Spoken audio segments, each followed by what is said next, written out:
Video is our presentation of Meadow Bay Gold Corp, brought to you by allpenny-stocks.com.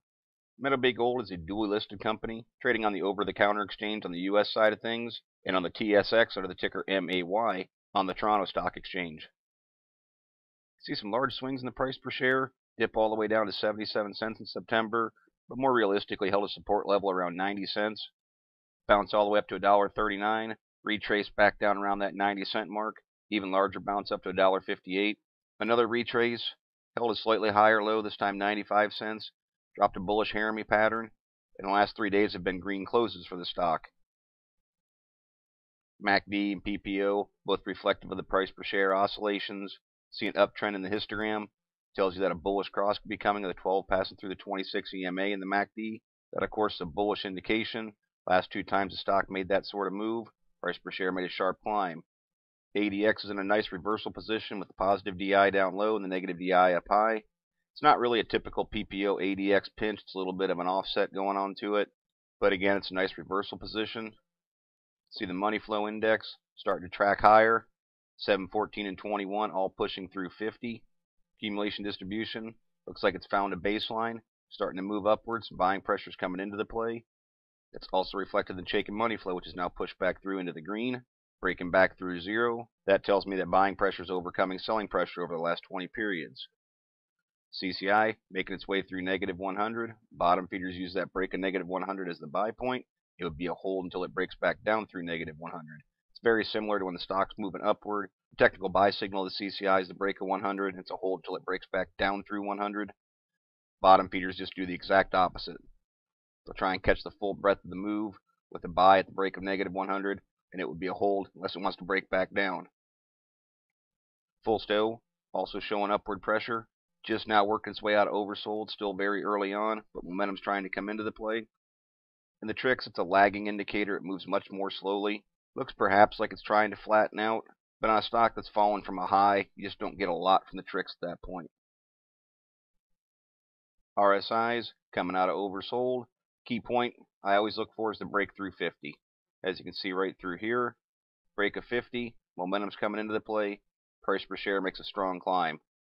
Making its move now, I'll look for that break of 50 because it's a much more bullish position when the RSIs are riding on the upper half of the indicator.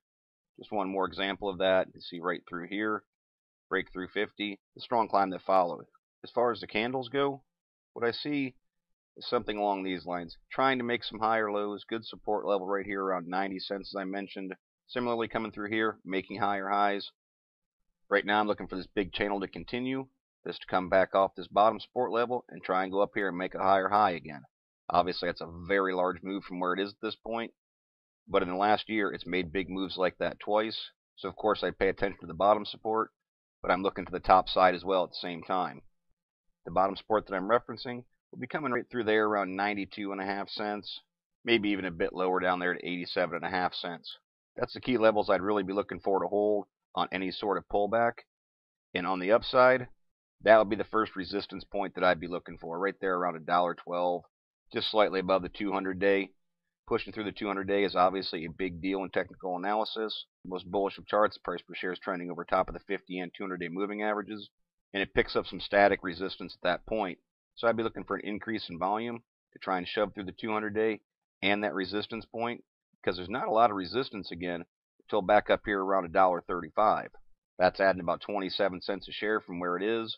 It's a very nice percentage gain, and more importantly at that point it could be pushing back over top of the 50-day moving average, taking on a truly bullish look, and that would reinforce the idea it's going to try and come back up here and test this old top again around $1.58 and then potentially make the new high that I was referencing.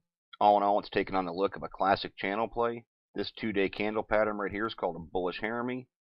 The Haremy was confirmed as a reversal on the 3rd candle when it closed up, and even more strength was added to it here on this 4th day with a little bit of increase in volume and more buying pressure. So for me at this point, it'd be important to see that upward pressure continue and take out that resistance in the 200-day moving average.